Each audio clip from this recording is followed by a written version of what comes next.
Empire. Deal back to Hachimura.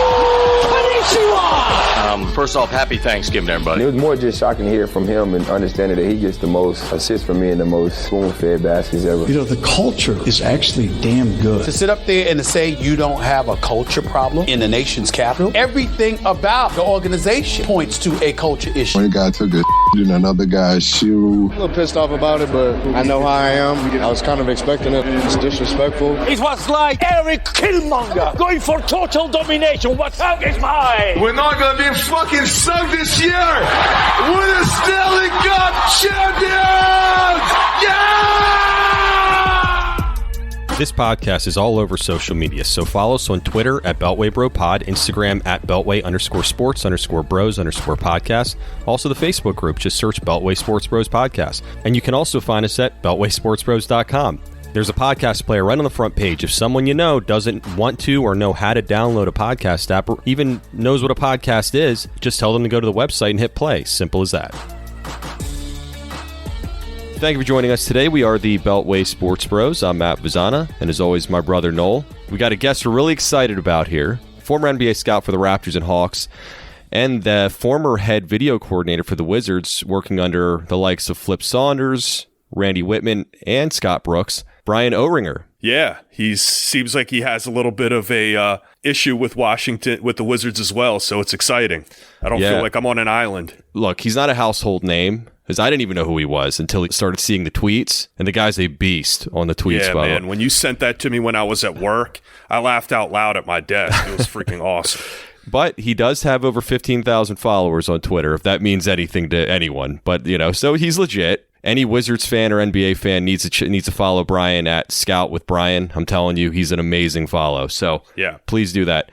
Also, you can check out his YouTube page. Bryan also has a podcast called Scout with Bryan. So, and finally, his website, amazingly enough, is also scoutwithbryan.com. So I'm also going to put all the links on the, the written part or whatever, the summary, whatever the fuck. If you don't know it, I sure as hell don't. Yeah, we'll call it that. Anyway, his links will be there. Just click them or tap them or whatever.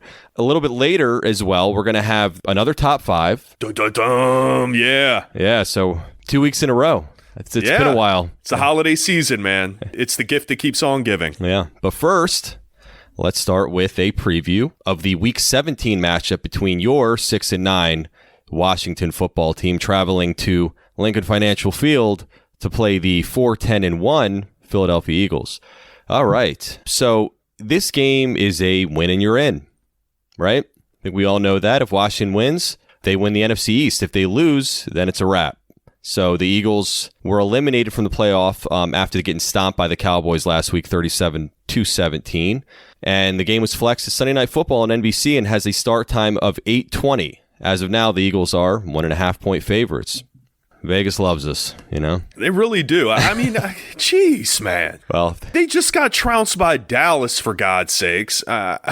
I know that they're at home, but it's not even really home. I think it's the Taylor Heineke McLaurin situation. Yeah, I understand, but geez, man. Yeah, so there you go. But I like to do these little fun facts as of late.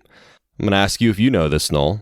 Washington has not beaten the Eagles in Philadelphia since... it's probably 92. not quite that bad. I know. Give it another shot. It's been, I don't know, 6 seasons? No. 2016, 4 seasons. So, okay. It's still been a while. Way off. It's been a long time. Yeah, I mean, you can have an entire high school career until they've beat them. Yeah. Here's another one for you. Washington hasn't swept the Eagles since... I don't know. Why are you asking me these things? Also 2016. It was a trick question, and you failed miserably. Sorry. I'm not an analytics guy. No, I just read things. That's all I really do, As far as the injuries go, as of Wednesday, because we are putting this out a day before, for Washington, here are really the two that matter right now. Rivera believes Alex Smith has a good chance to start, but he also said that last week. And Alex said that he was really close to playing last week. The calf just got sore on him the day after practice, so he was held out. Not a big game or anything. The phantom calf? The calf that isn't there. Yeah, I don't know. He's feeling pain in something.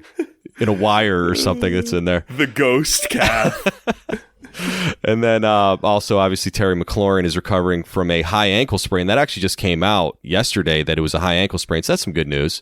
He's iffy to play. Right now, he's technically doubtful, but that could change throughout the week. So good news on that front. For the Eagles, Jordan Mailata, the tackle, he's questionable. Fletcher Cox is also questionable. Kevin Seymour, cornerback, is out, and Josh Sweat, defensive end, is out. So Vegas seems to think that all four of those players are going to be out because this game means nothing. Let's keep our fingers crossed on that. Fletcher Cox is always questionable. He's just questionable so he doesn't have to practice. Yeah, but he may not play this game. Yeah, I know. Let's hope not. All right. Well, as we always do, let's get started with Washington's offense versus the Eagles' defense. You go for it, Noel. I've been talking for a while. Well, the offense has got to be better than it was last week, right? I mean, it's got to be. Does it? Yeah, it showed life at the end when Heineke came in, but it couldn't get much worse as far as turnovers, bonehead plays, not sticking to the run, just complete ineptitude on the offensive side of the ball up until the last 9 minutes. So as far as Philadelphia's defense, really the only thing that they have is their defensive line, which you said a lot of those guys are questionable to begin with, so who knows? Pass defense, they're weak. Andy Dalton, for God's sakes, threw for 377 yards, 3 touchdowns. He was bombing away on this defense, so it's doable. What 377 yards passing translates over to a Washington quarterback? I don't know, 150? So they have a good run defense. That's decent, but Ezekiel Elliott ran for 105 yards last week. So who knows? They can do some things against this defense if they get their head out of their ass. I mean, it's the usual things that we talk about. Yeah, so similar stuff from you, but for Washington to win this game, I mean, to me, they have to see what works and stick with it. I don't really give a shit if it's running the ball because, like you said, they do have a pretty good run defense majority of the year, the Eagles do. But I think that we've been able to run on some teams even with pretty good run defenses, taking Pittsburgh out, but that was Gibson was out and that whole thing. But Gibson's back, feed him a little bit. They need to pound the ball to help whichever quarterback is in there. If McLaurin's not in there, they got to help the other wide receivers. Running the ball is the way to fix that, or at least to assist them, and put more guys in the box and be able to, at the very least, get the ball somewhat down the field. I'm not asking for bombs, and you're not going to get it from Alex Smith, usually. Heineke, who the hell knows? He may be bombing all over the place. Right. But I think in this game, they just need to get out of the defense's way. See what works, see what they're halfway decent at. Get some first downs, be 40+% on third downs at the very least. Just give them a rest. Let them game plan a little bit throughout the game. See what's working, see what's not, and not just go 3 and outs. If the running the ball works, great. If not, dump offs work. Just move the chains. Yeah, and Philly's defense is vulnerable over the middle of the field. I mean, Logan Thomas should have a good day, and he's a great security blanket. You don't have to go crazy here, especially if McLaurin's not there. Do what works, get the yardage. If you can't run the ball, do the short shit, and that's your running game. Yeah. Like you said, stay out of the defense's way, produce, get some first downs, move down the field. Time of possession is important, which they got dominated against Carolina, and hold on to the ball a little bit. Work it. Allow your defense to rest and not just sit on the sideline with their helmet on because they already know they're going to be coming back into the game. It can't function. And they have to come out with some type of urgency to start the game. You cannot come out in a playoff game, which is what this is, and come out flat again. It's 15 games that they have gone with no opening drive points. And I'm not even asking for those at this point. It's a loss. I accept it. But could you move the ball or at least change the position of the field to start the game? Yeah, I'd like to not see him start on the 5, because Steven Sims doesn't field a fucking punt. Look, the Eagles can be thrown on, but I don't think this is the game to push the envelope. You do not want to have any forced turnovers. No. You just take what the defense gives you and call it a day. And like I said, get out of the defense's way and hope that the defense can produce some turnovers. And speaking of which, let's move on to the defense versus Philadelphia's offense. I'll go. Go for it. To win this game, I believe the Washington's defense needs to control Jalen Hurts' ability to run. Imagine that, right? Novel idea there. But, they did a really good job overall against Russell Wilson, who I think is a significantly better quarterback than Jalen Hurts at this point in his career. He had one or two runs that hurt, but overall they did pretty well with him. The front seven needs to stay disciplined. They need to keep him in front of him. Don't just go for sacks. I know they love getting sacks, but keep him back there long enough and have the DBs confuse him. Front seven needs to stay in their lanes and just allow Hurts to make mistakes. He's a rookie. Let's not forget that. He had 9 rushes for almost 70 yards and like 8 yards to carry against the Cowboys, a much worse defense. So he can do some damage there. But with that being said, lesser teams have gotten to him over the last 2 games. He's gotten sacked 9 times the last 2 games. So, and crazy stat, and I know it doesn't translate over to Hurts as much, but they've got 62 sacks they've given up this year. These guys can go down and shit. Washington had eight of those in the first week. Yes, it was right. Wentz, but their offensive line is trash. Hurts is going to hold on to the ball, and you got to quote unquote, hurt him, I guess. I mean, I knew you were going to do some shit like that. I was waiting for it. I was like, what the hell's taking so long? But yeah, no, you're absolutely right. He has 6 fumbles in 3 games. That too, yeah. 6 fumbles in 3 games. Last game, he had 2 picks and 2 fumbles against Dallas. And one of them was on one of his lengthy runs. So just get to this guy. Kill this dude. But don't go crazy with it, though. No, I know that. Yeah. I know. Go after it in a contain mode. Yeah. Just close the pocket down. If he has to roll out, play your side and make sure he doesn't get outside the pocket. That's it. Simple as that. Yeah, easier said than done. But hey, this offense, since he's been in, though, is no joke. Okay? They're number 1 in the league in the 3 games that he started. They're the number 1 offense yardage-wise in the league. They're number 4 rushing. Give it, part of it is him. They're averaging 171 yards on the ground since he's been for this 3 games. 171 yards. That's 4th in the league. That's pretty good. We're not talking, and you said, hopefully they lose and, they're going to come out. I was like, look, this team is very different than what they were a few weeks ago. Yeah, but I would say that, the Eagles offense, they're just not putting up points. Right. They had 17 points against the Cowboys, and that's what Washington does. They don't let teams score a lot of points. They may give up some yards, but they do the bend but don't break, get a turnover here and there.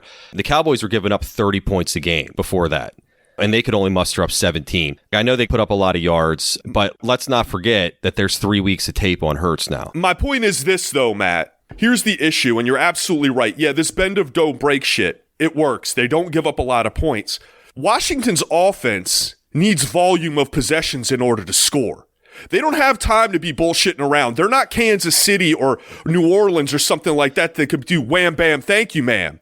Right. This ain't going into a freaking buying a motel for an hour. They need a whole weekend to shit. Right. All right? So to give them 3-4 possessions in a game, Washington is not going to be able to have the volume of possession in order to put up points because their offense is dog shit. So to allow this guy to trudge down the field and dominate possession-wise is not going to work either because Washington needs the ball. No, agreed. I just think that Cowboys game was telling, and Miles Sanders had 57 yards in that game, 3.8 average. Yes, their numbers are high, but keep in mind the Cowboys defense is horrendous. We've lit them up both times. So they were able to hold Miles Sanders to a reasonable number. Not that we have a great run defense, but at the same time, they held Hurts pretty much in check. He almost had 70 yards. That's a lot for a quarterback, but not a lot for him. So I just think you're starting to see some cracks in the game, and you got to confuse him, and preferably before the third quarter. Can we do that? Yeah. Can we do that? And here's one other thing that I do not want to fucking see happen, and I will be irate. If I see a fucking Deshaun Jackson bomb, you will. I swear to God. Thank goodness I'm getting a new TV. When's that coming in? Tomorrow. Finally. Oh, yeah? Finally. Congratulations. Everyone, I have been waiting for this 75-inch fucking TV. I ordered this the last week of freaking November. It's just been MIA out there. Finally. It's not here yet. Yeah. So let's, until I see the whites of its beautiful 4K eyes, I'm not gonna. Well, you'll be able to see Deshaun Jackson's pimples when he's running 80 yards for a touchdown. But yeah, hey, this is definitely a winnable game. It's a should win, but you never know. You never know. All right, so let's get to predictions then. Not doing it. You're not doing a prediction? I am not doing a prediction this week. I'm sorry, everyone. I am on a freaking tailspin of them. I'm too close to it. All right, well. I'm too close to it. Hey, I know they want to hear predictions. Well, maybe they don't. Maybe they just want us to shut the fuck up on them. Well, I'm going to give them. But I can't do it this week. I'm sorry. It's too close to the vest. All right, well, I've been actually kind of a good luck charm. I've been right pretty much the last 6 weeks-ish. I think we didn't make one when Doc was on, but I would have picked that game. Okay, so you wouldn't have picked Washington to beat Carolina? No, I wouldn't have. I swear, I really thought that Carolina was going to win that game. I just did. It didn't. Okay. It did not feel good to me at all. And truthfully, this one doesn't really feel great either. No, I felt better about the Carolina game than I feel about this one.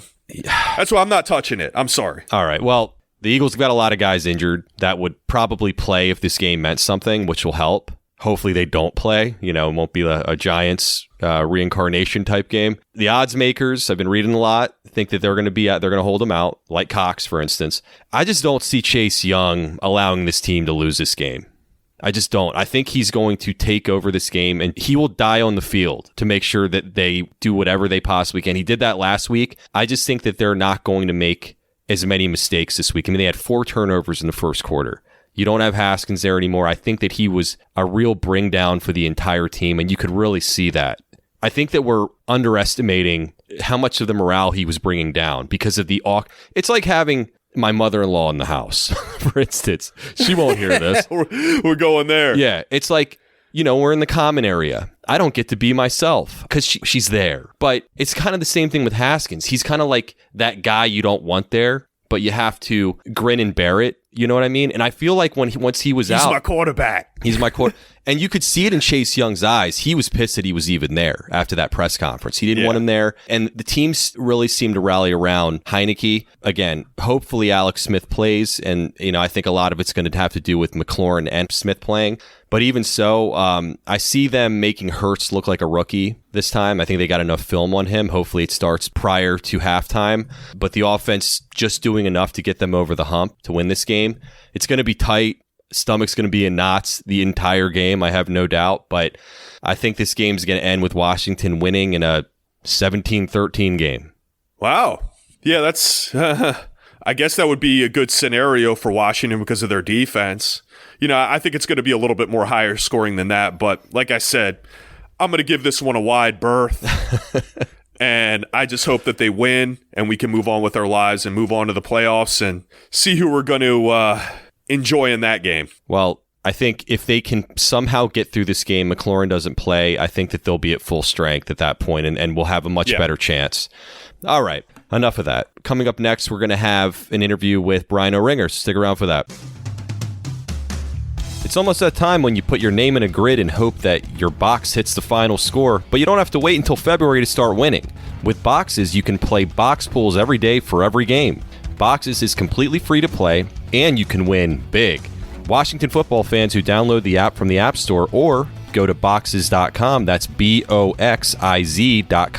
and use our code BROS20 to get free bonus boxes where you can win cash and prizes. We'll have new games every week and incredible prizes in the playoffs. And for the big game, that will include tickets to next year when fans can finally return in 2021. So go to boxes.com for more info or download the app now. BOXIZ. Use the code BROS20 when you sign up, and when you enter our contest, it's free for you and your friends to get in and win. Boxes. It's anyone's game. All right, so let's bring in former NBA scout with the Raptors and Hawks and head video coordinator with the Wizards, Bryan Oringher. You can follow Bryan at Twitter at Scout with Bryan. Also check out his YouTube page. Bryan also has a podcast called Scout with Bryan, where he talks about all things NBA. And finally, Bryan's website is scoutwithbryan.com. So very smart to go all Scout with Bryan there, Bryan. Did I miss anything? No, if you can't find me after all that, though, you got something else coming. So. Yeah, no kidding. But thank you so much for coming in today. We really appreciate it, especially on such short notice. So, just messaged you today and you came on just like that. So, no, very appreciate nice you guys having me. Always happy to talk awesome Wizards basketball. Oh, yeah. It's something. Yeah. It's something. But I want to be honest. Someone retweeted your tweet about Scott Brooks where you said, and if it's okay with you, I wanted to read it real quick because it was so great. Sure. All right. So you said, I gave Brooks all the pregame whiteboards we'd used the season before. He goes, what would you say if I told you it'll be empty some this season? He wasn't kidding. Like 80% of the games, we had nothing on the whiteboard. Nothing. And then you went on to say, should I keep going? Okay. There was a PNR play for John Wall where that was nearly unguardable. Randy Whitman's best play. I gave Brooks film of it multiple times. It was John's best action by far. Brooks wouldn't run it because it wasn't his. Too stubborn to give Whitman any credit. Then, we started looking into your background with the team, the videos you put out, your tweets, all that stuff, and we were like, we got to get this guy on. So here we are, and I'm excited. I know Noel is too. So. No, like I said before, it's right up our alley, man. We've been hoping for someone as with more intelligence and be able to say it a little more eloquently than we can, but it's awesome to have you on. No, I spent 6 years total with the organization. I grew up a fan. I mean, my favorite players growing up were the big three of Gil, Karan, and Antoine, and I just love those teams, and it was awesome to get to work for the team I grew up rooting for, but definitely not in the greatest state right now, and hoping they get to some better times soon because a guy like Brad deserves to win. I loved working with him, and I don't like what's going on around him right now, unfortunately. Yeah, no one does. But before we get into what's wrong with the Wizards, because there's a ton, but for those who don't know, can you explain what a head video coordinator does for an NBA team? Sure. I tell people that title's a little bit misleading. I mean, if I could, give it a new title, it's almost like you're the head of like the game planning process or the game planning strategy. You really, people always think I'm some sort of videographer or something. You never touch a camera. You're just working with the coaching staff basically on all the game plans, making sure we have every play call for the opponents, every tendency, all the video. You're doing that for ourselves, obviously, making sure we have all our clips ready to go and are able to, watch our games and study them pretty closely. And I tell people it's almost like getting an MBA in basketball. You're in every single coach's meeting. I got to work for 3 head coaches ultimately in DC, and, you're on the court for practice. You help out with player development. So it's really just an all-encompassing job. And obviously it's, what Spoelstra, Vogel, a lot of the head coaches in the NBA started in that video room and helped me learn a tremendous amount about the game. Yeah, that's a dream job right there. It really is. So when it comes, go into your tweet and go into the Scott Brooks issues, which there's a plethora of them. But what is he, anti-game planning? Is he just fly by the seat of his pants? Is he coach by feel, whatever that means? Is he like you're the bookworm that he doesn't want to listen to because he's the athlete type guy? What's his issues? I guess I was honestly pretty shocked to find it, but yeah, I mean, he just doesn't really prepare. I mean, I guess maybe I was a little spoiled coming from Whitman, who was a maniacal game planner, and just wanted to watch 5 straight games of every opponent and have, we'd have 100 clip meetings every morning for 2 hours. Like, he was super obsessive, but Brooks obviously had the rap more of being a player's coach and being more laid back. But to me, I think he really skimped in terms of the game planning process. And he had, a lot of assistants who he was close with from, just old times who weren't quite frankly qualified to be doing the stuff that were doing ridiculous amounts of scouting work they shouldn't have been doing. He really hardly watched any film himself. It was just a very lackadaisical environment. And I feel like like I said, the game planning process we were at an advantage coming in, going into every game with Randy Whitman. And I felt like with Brooks, the team was underprepared basically every night. Well, how did that feel at that point when he's basically just squashing the work and the hours that you're putting in on game planning, and he just goes in and basically is just, yeah, thank you for your service, and just moves on and does his own thing? I mean, how does that work? Obviously, it didn't. Yeah, I mean, and still doesn't, right?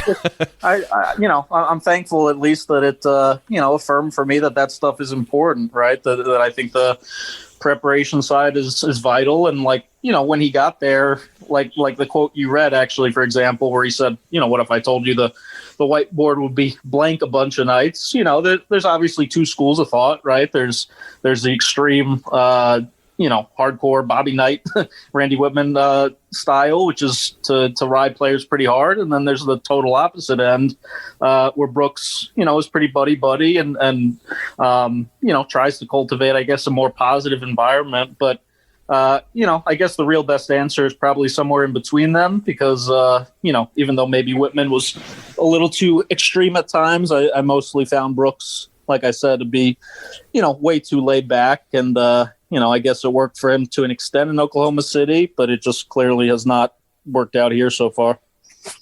Yeah, this is shocking stuff. I'm not going to lie. It really is. This is eye-opening. And another reason why we wanted you on here, because this is awesome stuff you're not going to hear anywhere else, truthfully, maybe except on your podcast. But anyway, with Westbrook here, obviously the wall trade for Westbrook, does this extend Brooks's shelf life with the team, in your opinion? I hope not. I mean, if anything, You'll be both. I feel like it should kind of shorten it, because this is how many more excuses can we use now? Like this is his guy. This is the guy that he clearly wanted, and he's been raving, all season, even saying this is the best chemistry he's had since he's been here. And if he can't win with Russ here, who does he need to win, right? So I don't know. I mean, Ted is obviously notorious for being very slow to make changes, and it doesn't like paying multiple people, and it's not like they have a super qualified interim head coach or anything on the staff. But I mean, I thought it was pretty telling at first, obviously, just going into this year with him on a 1-year deal and not talking about an extension or anything. And, if the way they're playing keeps up and they, don't make the playoffs, I can't see any world in which he would possibly warrant getting an extension after this. Well, I mean, gosh, Leonsis is a loyal guy, but even in this case, he's bent over backwards to make this team a quality team. And for him to feel like he has to extend them out based on Westbrook, I agree with you. I would just find that shocking. Yeah, no, I mean, the mandate's pretty clear, right? Like this was even for Brad to try to keep him in town. Like they need to make the playoffs this season. So I'm sure if they turn this around and could be a 6 or 7 seed, then obviously, you'll talk about it a little more if say you keep Russ and him for another couple of years and see what they can do together. But if it continues on the current trend and they're in the 10 to 12 range and not even really close to it, I think you have to make a change at that point. Other than the Brooks part of things, which is a large part in my opinion as well, what's going on with this team, personnel-wise, on the court? It's not just the plays, it's the heart out there. It's the effort that's being put on the floor. Doesn't look like it's there at all. Yeah, I think everybody deserves some of the blame, quite honestly. I think the front office deserves a good deal of blame. Like I mentioned, with really the importance of this season going into it for the big offseason acquisitions to be Neto and Robin Lopez, I think were not nearly enough. I think it's just a really weird fit, especially when you had a perfectly fine backup point guard in Ish Smith, why they would go out and sign Neto. So now you've got ridiculous lineups where they're both playing together, plus Russ or Beal. Lopez, to me, is like okay as a minimum type player in the league, but they gave him an awful lot of money for a guy that's, not even one of the better backup centers, really, in my opinion. He's not even the better brother, right? Oh, not even by close. far, not even close. He can't even win in his own family. Yeah. No, but, Thomas Bryant, to me, I think he's kind of the biggest disappointment. I don't think he's a starting center at all. I think their defense is always going to be pretty terrible with him kind of anchoring things from the back. And, that makes it really hard to win. Brad and Russ have been good, not great. I think they both need to play a little bit better. But, obviously with Rui, that's been a big loss, not having, one of your starters. Denny's been okay, but otherwise the team is just pretty thin. None of the prospects between Brown and Robinson and all those guys have really developed into anything, and it's just kind of a mishmash of strange fits, if you will. I heard on another podcast that you were on, and you mentioned that John Wall was probably the smartest player you've ever been around, that he could remember plays from like 6 years ago, things like that. Through these 4 games, Do you think that they made the right choice with this trade? Yeah, I mean that's a really tough question to answer, and a really good question. I mean, I think they probably had to do it, especially considering that just how disgruntled John was, and that you probably weren't getting the best version of him since he was obviously upset about them kind of handing things over to Brad and how floating him out in the trade in the first place. So I think the trade still really did make sense for both teams, and I'm glad to see that at least in the preseason, John has looked pretty good for Houston so far, and I think Russ has mostly been what you'd expect in DC. But yeah, you're seeing that they are different players. That I think John is much more of a true point guard. He makes more plays for his teammates, sees the floor a little bit better. Russ can give you a little more kind of like mid-range scoring and go on some scoring bursts from the post at times, and he's certainly had some really good stretches. But obviously for both him and Scotty, it's going to be really important that they turn this around. Otherwise, a lot of the narrative already about Russ has gone downhill, and is starting to kind of support the idea that he's not an all-star caliber player anymore. I watched the games multiple times, all 4 of them. To me, and maybe I'm delusional, Westbrook looks slow. He doesn't have a burst, never pushes the ball up the court. And I feel like with Wall, and I've always been a Wall fan. I was very distraught by the trade because I wanted to see that opportunity finally come to fruition. But we're here now, and I'm looking at Westbrook, and yes, he's getting the numbers, he's getting the triple doubles, but there's no pace to the floor. He brings it up slow. They're down by points, and he's still lollygagging the ball up the court. I'm concerned. He kind of looks like Gilbert after the torn knee. Yeah, I mean that's scary, but that's a good point, to be honest. I watched I think the last 2 or 3, at least most of them, but yeah, I mean, come to think of it, you're absolutely right that Russ, last season, I mean, he was one of the fastest players in the league for Houston, and their pace was incredible, and he was one of the leaders in fast break points, and I can hardly think of any time I even saw him really get a fast break bucket in these games so far. So the only thing I guess you could say in his defense is, since he wasn't very happy with Houston and obviously the shortened off season, maybe he's still kind of working his way back into shape. I hope. And, not 100%, but yeah, that aspect of his game definitely doesn't look close to what it was in his prime and even what it was last year. I just personally think, looking at Westbrook's game, and Noel and I have talked about this, but I think that he's going overboard to try to get the other players involved. He's going out of his way not to take over the game. I hope that's what it is. And yes, I agree, he does look a little slow, and the defenses are definitely collapsing on him, so he can't drive to the basket. But do you think that that's a part of this as well? Because he's slapping hands and he's slapping asses and all that kind of stuff to make sure everybody feels involved. Yeah, and he's getting his with his triple doubles, but I don't feel like there's that time where he's just going to say, screw it, I'm going to take over this game.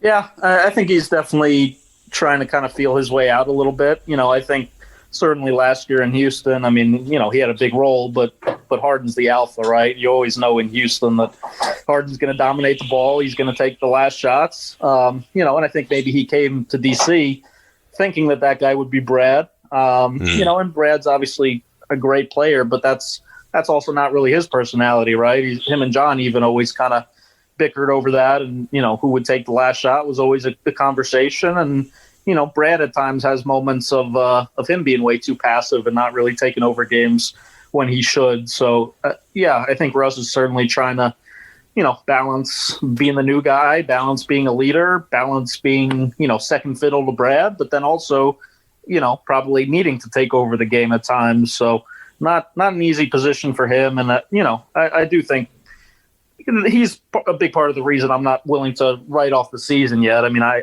don't think the team has quit. I don't think the effort has been atrocious. I just think, obviously the coaching needs to be a lot better, and, they need Rui back, and they need everybody to play better. Well, with the personnel lineups, I mean, it didn't help. You were talking earlier about this 3-guard lineup. I saw it in the preseason, and I talked about it on an earlier show, that it had just had to get these guys minutes on the floor. But here we are, 4 games in, we're seeing it 4 for 4. And this Neto-ish Westbrook or Neto-ish Beal lineup, and the matchups that they have for it, what is he looking at that I don't see? The only thing I'll say in his defense is that I don't even know who's better, and that's what's sad about the team that they've put together and the front office, or even just the player development, which does fall back on Brooks. But Troy Brown has looked mostly terrible through these games. Jerome Robinson doesn't look like an NBA player. I showed Noel your tweet about that, and that he was he lit up with that one because he hates Troy Brown. Oh my gosh, a player that I've never seen evolve less. Yeah. Just by osmosis, you would have thought that his game would get a little bit better by accident. Yeah, it's almost unbelievable. It reminds me of you guys are old school Wizards fans like me. The year that Kwame Brown leapt to a double-double, and everybody thought, oh, he's figured it out. And then the next year he was back to averaging 5 a game or whatever. It's But I think the thing is, though, that Troy Brown thinks he's good. Yeah. And that's the thing that bothers me the most. He has so much confidence out there, and he's just bricking 3 after 3, and he's like, who gave you the green light to do this? Yeah, it's mind-boggling. I mean, I agree. I think, his basketball IQ's still terrible. I mean, it's kind of hard to believe that after this long and, this much time to develop and as much film as he should have been watching, that he still just really has no feel for the game. He still makes terrible decisions. I mean, yeah. So going back to the question, I mean, I think, the only thing that might make it defensible is just that, who else does he have? The options are terrible. But then that brings it back to the front office. You could have signed, Langston Galloway, Etuan Moore. There was some solid 2-3 types out there that could have backed up Brad, and instead you sign a third point guard when, in my opinion, Ish, was perfectly fine in that backup spot. So now Neto probably is one of your best 8 or 9 players, but obviously, the lineups with him and Ish and Brad and everybody are a disaster. They're just too small. Yeah. Well, do you think that Ish has played well this year? I think he's looked terrible, just completely lost out there. Last year when he was starting, he had some moments for sure. I think Neto, if I were to choose between the two, Neto didn't have a great game last game. I think he wasn't really playing very confidently, but he's shown up and he looks like he's got some game, but Ish looks awful right now. And he looks like he needs to get his when he gets out there. He's trying to push things, but nobody else is running with him. And I don't know, if I were to choose, they just got to make a decision. Who's going to be the backup point guard and stop with this 3-point guard lineup bullshit so that they can just move on with their lives. Let one of them sit. Right. Yeah. I mean, it's almost like, they've decided on Neto as the backup point guard, but then they've also decided on him as the backup shooting guard, right? I think maybe the reason he looks better than Ish also is because, they are playing the 2 or even the 3 out there a lot. Neto can make a spot up 3. His shot's a little bit better than Ish's 3, which, is pretty terrible. Yeah, I mean, I think if Ish was just given the ball and got to play with some of the athletes on the team, Bonga, and got to create some shots for Denny or something like that, he'd look better. But yeah, certainly asking him to play like the 2-3 and just spot up is not going to work. And Neto is better at that, although it's certainly not a great spot for him either, as we saw last game with him shooting 0 for 6 or whatever it was from 3. Yeah. Circling back to Brooks, not just the game planning, it's the personnel usage, like you were talking about with Ish or with Neto. If these guys can give solid 5 minutes or solid 6 minutes, fine. It should be cherry on top, but he's playing these guys to the point that they start to play poorly and they wear out their welcome on the court. And I don't think that's the intention for a guy like Ish, Neto, even a Troy Brown, Bonga to a certain extent, where he's playing these guys in awkward minutes, extended time, to the point that they're rearing their ugly head and showing what they actually are. Yeah, no, I think he certainly does not have the best feel for that, and that's another area where, to be honest, I remember Randy Whitman would discuss that stuff every morning in the meetings, right? How long does Ish play in the second quarter? How do we get Brad his 6 minutes of rest? How can we get by with these guys? And Brooks is more kind of just, I'm going to go off feel and we're going to,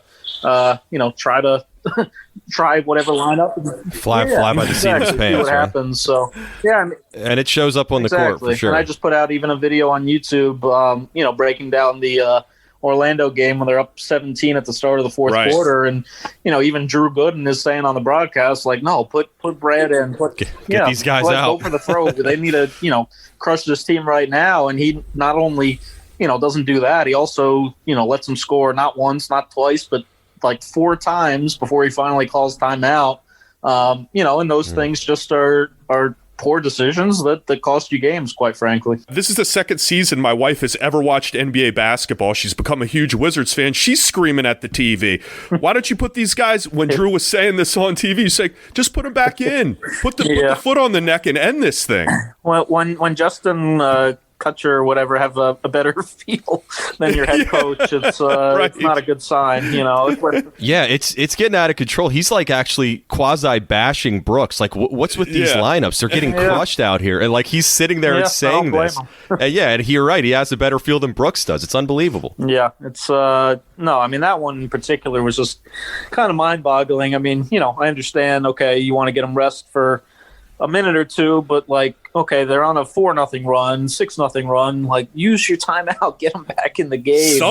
Something. Yeah, it's perplexing. Well, final one here, because we don't know if we'll have you on again. If you'll be nice enough to stop by, we would appreciate it. But we're going to enjoy the time we have with this 0-4 start. Is this a sign of things to come, or do you see them turning this thing around, or is this who this team is? I mean, they're going to win a game at some point, but what are they closer to? Yeah, so, what I should have done a better job, and maybe you guys can even tell me, I really haven't looked at, like, the upcoming schedule much, so, kind of, I'm sure it depends on what their next 5 or 10 are and, if how much they can turn it around. But I will say, like I said, I don't think the team quit. Watching the Bulls game, I mean, certainly wasn't good, certainly wasn't a crisp performance or anything, but I didn't think the effort was horrendous. And so, yeah, I mean, my thoughts going into the season were, okay, like I love Russ and just his motor and everything in general. But we kind of already saw a team with John and Brad. The most they ever could do was, 49 wins, and that was with really good big men, right? That was with Nene and Gortat, or, at least perfectly solid ones. Now you have, in my opinion, the worst starting center in the league in Thomas Bryant. And, like we talked about, just a pretty awful depth, and the rest of the roster is much weaker than it was. So my expectation coming into the season was, okay, they'd be around the 7-8 seed.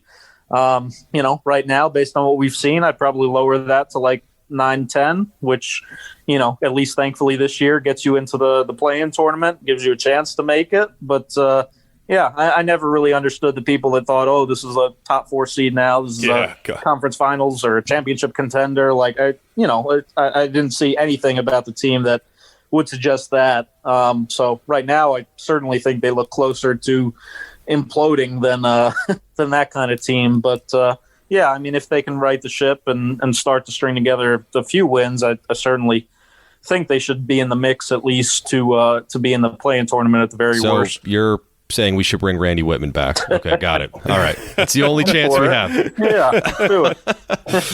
Don't you miss What's him he now? doing these days? You didn't think you'd miss Randy Whitman that much. I never did. Absolutely. Well, thanks again for coming on, Bryan. We really, really appreciate it. And again, you can follow Bryan on Twitter at Scout with Bryan, and also check out his YouTube page and podcast, Scout with Bryan, where he talks all things NBA. So please check that out. He's not just a Wizards guy. He's a all NBA guy. Very, very knowledgeable about a subject that, Noel thinks he's knowledgeable about, but this guy really is. But yeah, it kills me.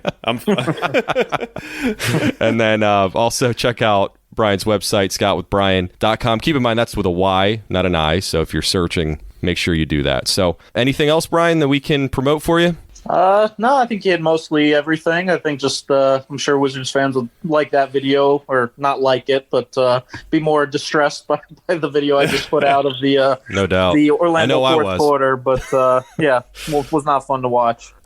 So all right, well, thanks so much again for coming on, and hopefully we will see you down the road. Yeah, thanks, Bryan. It was great. Yeah, appreciate you guys. Hey there. The holidays are here, so it's good to know Kroger can save you some time with free pickup on all your fresh favorites. Whether your traditions call for a hearty helping of juicy ham, ample apple pie, or Aunt Sue's legendary twice-stuffed stuffing, Kroger has got you covered.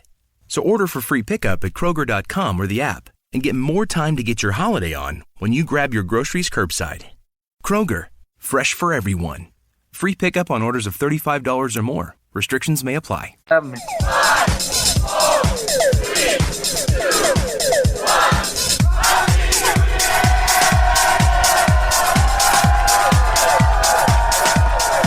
All right, so on to the top 5. Let's do this. Let's do it. Noel's favorite part. He would not allow this thing to go. You know, he was 100% in. No, I was full speed ahead. New year coming up. We've got to get it in. We've got to have that new mindset. 2021. Yeah. Speaking of which, New Year's is coming up. Today is New Year's Eve. Tomorrow is the new year, right? Yeah. So that's how this works. That's how it works. New Year's Eve is the day before. Yes. I think I've got it straightened out. But so we're going to do another non-sports themed top 5. So bear with us, but I think you'll enjoy it. This time we're going to give our top 5 pointless New Year's resolutions. And the top 5 is probably pointless, but the hell with it. Yeah, well. It hits home with people. Yeah. Everybody does this shit, and everybody has like their little guilt when this time of year comes around. And I've realized this, and I've never done resolutions. Resolutions are about as sustainable and realistic as the pull-out method. Jeez. Man. It really is. Yeah? They really are. You could do them for a while, but at the end of the day... Nature takes its course. It does. Yeah, I mean, you hear it every year from friends, co-workers, family members, whoever. They're all stupid and pointless. So dumb. It's almost as bad, I hate this, as someone saying, see you next year. Oh my God, I want to punch somebody in the fucking face. Yeah. Because, it's next year, the next day. Yeah, you're so witty. So witty. Fucking morons. I do have a resolution of my own before we get started. Okay? Do you? Find someone to edit these goddamn podcasts for me. Yeah, that's another disappointing one that'll come. I was going to say, you know anybody? Know somebody on the show, perhaps? These resolutions, so riddled with disappointment. Yeah, do you resolutions you? Well, that's another one I'll lose out on. All right, let's start. What's your number 5, Noel? My number 5 is more me time. I'm going to make time for myself. Mm-hmm. And most of the people say that have kids. Yeah, you're fucked. Hey, you shouldn't have had them. Sorry. What the fuck do you want? More me time. What do you want, like a she shed? Shut up. Okay, you have kids when they leave the house, God willing they do at some point. You're going to have time. Until then, you shouldn't have got knocked up and had kids. If you wanted to have me time, you could have all the me time you wanted in the world. Yeah. Now, all of a sudden, on January 1st, you decide, you know what? I've got a screaming 5-year-old that won't stop humping my leg. January 1st, you know what I'm going to do? I'm going to have some me time. To hell with that kid. Yeah, what are you going to do with him? Put him in a cage? I mean, Joel, if you listen back to the top 5, speaking of people that you shouldn't be watching games with, remember, right. Go back to that. Noel went on a nice rant on that. He actually has a name for it. It's called Joel time. He's a 42-year-old man with no responsibility. His entire life is his time. That's the point. Because Fridays, he'd be like, hey, he labeled it. Like, you want to hang out on Friday when, the world was normal? He's like, that's Joel time. Sorry, man. Joel time. It's like every day of your life is Joel time. Fuck you. How I envy him. Oh, my God. And hate him at the same time. He always says that he envies me. Like, you have no idea, buddy. Grass is always greener. Oh, yeah? Well, all right. What's your number 5? Go for it. My number 5 is start being to work on time. This has heard a lot from a lot of late people. It's people that are always late to work, and typically if you're late to work, you're late to everything. I'm actually not late to work, but I just wanted to make that clear. But, that's never going to change. You are who you are. And trust me, I know because I'm one of them. No, I know. Yeah, I know. Yeah, you definitely wouldn't make this one of your resolutions because you'd fail it in a day. That's why it's stupid. Exactly. Because, you might do it, I'm going to wake up 30 minutes earlier and get to work 10 minutes early and bullshit. No, you're not. Give me a fucking break. I mean, there are situations you're not even just late. You're just MIA. I don't know if you drop dead somewhere, you're on a corner somewhere dead. Well, it's gotten worse with younger children, especially. It has, but this is bullshit. Just get to work on time, you idiot. Right. Just go to work on time. You have to be there at 8, get there at 8. And if you can't do it, accept it. Yeah, accept your fate. Or get fired. Yeah, you could do that too. All right, what's your number 4, Noel? Less time with TV, phone, or, I don't know, electronics. Going back to my other one, Hey, I don't need a resolution. That is my me time. Don't tell me I need to be less on those. To do what? That is what I consider fun. Regardless if people think it's a loser or not, the only me time I have left is to bullshit around on my phone and watch TV. I won't say the game that you play on live air here. Whatever. Transformers Earth Wars, check it out. Fucking beast, man. Great game. What's your Star Scream? No. Look. All right. Yeah, I said the name. I said the game. You don't have to beat it down. So, yeah, that is my me time. I'm not going to be on my phone less. I'm not going to be on my TV less. I like my TV. Like I said, I'll be getting a bigger one here soon, and I'll watch it even more. So fuck all of you that say you need to be on your electronics less. I'm fine with it. In fairness, I think that it's more so being so attached to your phone, which a lot of us are. And I can understand that. Breaking off some time to actually... To do what? Stare at a wall? Yeah, well, what did we used to do? I don't know. What did we used to do? I don't know. Like, frolic? Read a paper? I don't know. Read a book? Yeah, read the newspaper? Yeah. Like, do people even read a newspaper anymore? Why would you even order a newspaper unless you live in freaking the villages? You're right. That has to be like their primary subscription, people, is that zip code. Oh, yeah. They do quite well down there. All right. Well, my number 4 is learn something new. Oh, my gosh. Don't you learn something new every day? If you don't, you're a fucking idiot. That's how I take it. Aren't you kind of an idiot if I'm learning something new at work every day. I'm picking up new information. And a lot of people say learn to play guitar or learn to throw a football well, some dumb shit like that. Or learn a language. You're never going to do that. At 50 years old, you're going to decide, you know what? I want to learn Mandarin. Goes a long way. You're done, man. Whatever you know at that point in time, your brain is locked in. Yeah, you're done. There's no advancement. And if you do learn a little bit, believe me, it's going to sound like shit.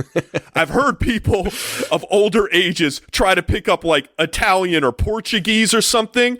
Como te llamas? Or try to do Spanish. Please don't. Do us all a favor. Yeah, do us all a favor. Do not, because nobody can listen to some freaking redneck trying to speak Italian. It is horrific. Some redneck. Like with that twang on top of the Italian. Oh my, and they can't roll the R's. Yeah. Oh, God, it's hideous. So learn to be happy with what you already know and move on with your life. That should be a resolution. Yeah, learn that. So what's your number 3, Noel? My number 3 was the same one. Oh, okay. Yeah, it's learn something new. Well, good. Be happy with what you know. Right? All right. I think you said it all there. All right. My number 3 is get out of debt. Good luck with that, idiot. Bling! Hey, January 1st. Yeah. I'm on a heating grate. Now it's... I got to do better with this check. Paycheck to paycheck? Not anymore. Yeah, I mean, how are you going to do that exactly? Are you going to win the lottery? Is that your plan? Are you going to get a new job so you can do that? I mean, what the fuck are you talking about? Like, if you can plan on getting out of debt, maybe if you do get a new job, if you're lucky enough to get it on January 1st, then I guess maybe it could work. But how would it work otherwise? I mean, I guess people spend too much money on things, but... Yeah, spend money on bullshit. But you are who you are. You're going to keep spending money on bullshit. The more money you make, you tend to spend more money. That's just how it works. That's the world we live in. And if you have kids and everything else, like going back to that, sometimes you have no choice but to spend. Some people don't spend money on bullshit. Yeah. But if you do... then yes, you can narrow it down. But if you're coming up with these resolution game plans of learning new things and making me time, all that shit costs money, you idiots. Right. Everything costs money. Everything. It's funny, you talk to your parents and our parents or anybody else. It's like, how can you not save money? Well, I don't know, because everything costs money now. And everything's triple the amount than when it was in the 60s or the 70s or the 80s or even the 90s. Health insurance is 5 times more expensive than it used to be. Or everybody owns a car. Everybody pays a cell phone bill. You pay for internet now. Student loans. There's a lot of shit. But yeah, going back to the thing, to make that as a resolution. Almost impossible. Sometimes it's just out of your control. I mean, you can't just do a bewitched wiggle of the nose and all of a sudden it's just going to be poof. Yeah, I guess you could work at it and nickel and dime it a little bit. But if you're deep down, dude, you better pray on it. Better move into a trailer. Pray on it hard. Better move into a trailer. Maybe you'll do that. Downsize. All right. So what's your number 2? smile more or be happy. Oh, good luck with that. With you, especially. Up. Oh my, really? Being happy or smiling more. Imagine someone that just decided, I'm just going to be happy. That's a sociopath or a narcissist that just thinks that they're like that cool that they could do something like that. Being happy is a reaction from other people. You can't just decide you're going to be happy. Yeah, I will admit there have been situations where, and as you can say, I get a little passionate about things. Well, I decide, you know what? I'm going to go into this thing with a positive outlook. And you know what ends up happening? What time was that? Because it only had to be one. It's a few. Okay. You know, it's a couple times I have said, you know what? No, you're going to be better today. It's not a resolution. It's just I'm telling myself today's going to be the day. And then you know what? About 10 minutes in, you're like, it's still the same old shit. I might as well be an asshole. Fuck it. Because it's all reactionary. You're smiling like a bumbling idiot all day? No. I will say, you know, when there's those people that are overly nice, they make me feel good about myself. Oh, they make me sick. It's really those people that ask about you and you're like, wow, why is this person asking about me? They must really care. And then you take a step back. You're like, why the fuck does this person give a shit about my life? I don't even know who they are. But at the time, it makes me feel kind of okay. You know, I don't know. And they're smiling and they're... No, for me, I don't. I'm like, what's this person's angle? Well, of course. I'm always on. I'm just always on that way. So for somebody to tell me, you know, and people have told me that before. No, you need to smile more. You always look angry. Like, it's just my face. Yeah. So basically, in the new age, that's very offensive. You know, it's funny. My wife always says, why do you talk this way? You know, you always have this tone in your voice. I'm like, this is how I talk. I don't know what to say. Right. Like Jerry Seinfeld. Have you seen that Netflix, his special? You haven't? It's awesome.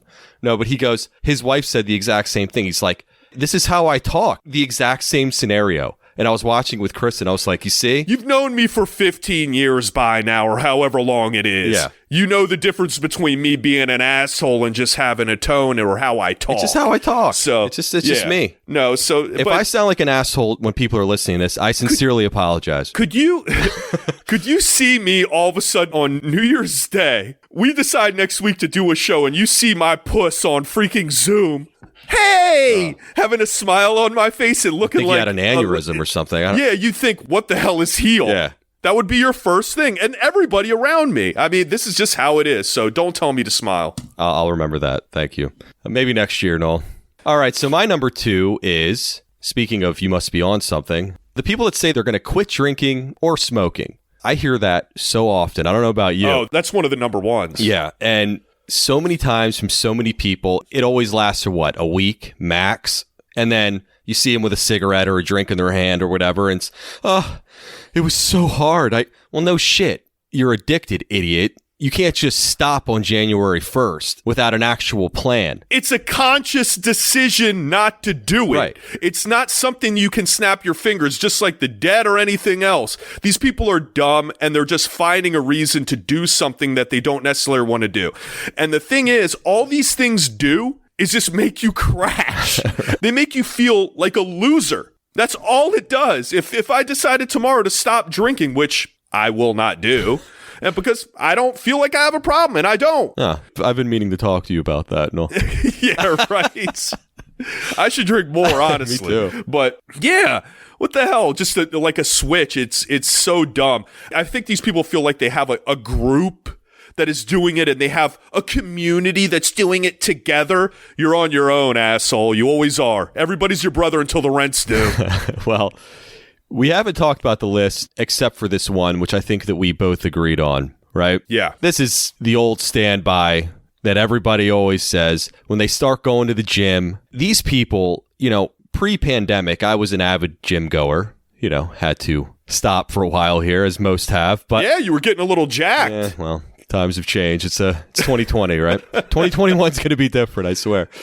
But, you know, after the new year, the gym always doubles the amount of people. I wait for it every single year, and it's miserable. you can't find anything. And these slobs are huffing and puffing or just really sitting there. That's the biggest problem.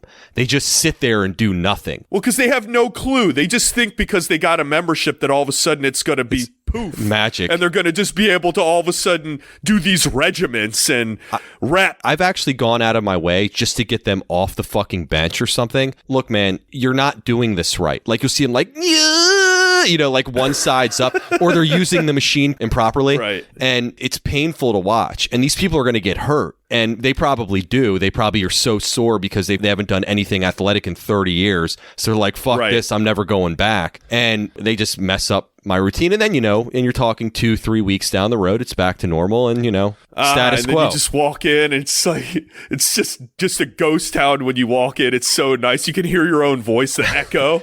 It's just so sad. And the thing is, these fitness trainers and all that, they prey on these people. Oh, yeah. The New Year's Rockin' Eve and shit. Planet Fitness they plastered everywhere. All over the damn place. It's so sickening. This is their big time of year. Don't feed into it. If you're a fat ass, stay a fat ass. Stay a fat ass or do it on your time when you want to, not because you saw a commercial on a good deal in January. That's their year end. Everybody has a job and clamors at year end. January is their jam. Oh, yeah. These motivational speakers and all that about quitting, smoking, and all this shit. This is when they're making their money. Do it because you want to do it. And that's what this pointless shit is. These fat fucks go in there and wheezing and getting themselves sore where they're in traction for a week. I mean, give me a break, man. All they're doing is getting in people's way and they're just giving money to the man. It's a scam. It's a scam. They know you're never coming back. Hell no. Hell no. So just be fat and happy if that's what you are. I mean, shave off 20 years of your life, but at least you're happy doing it. Yeah, hell with it. Smoke, if it happens, drink, it happens. If it doesn't, it doesn't. But like taking diets, starving yourself for a week and, cleansing and all this crap, just be happy. That should be your resolution. That would make me smile, is just for people to leave me the fuck alone and I can do whatever the hell I want. Yeah. That would put a smile on my face. Yeah. All right. Well, that's going to do it for this episode. We're on all major podcast platforms. Please rate, review, and subscribe. If you like this show, please share it on social media. Also, follow us on Instagram, Twitter, the Facebook group, and our website, beltwaysportsbros.com. Hope you guys have a happy new year.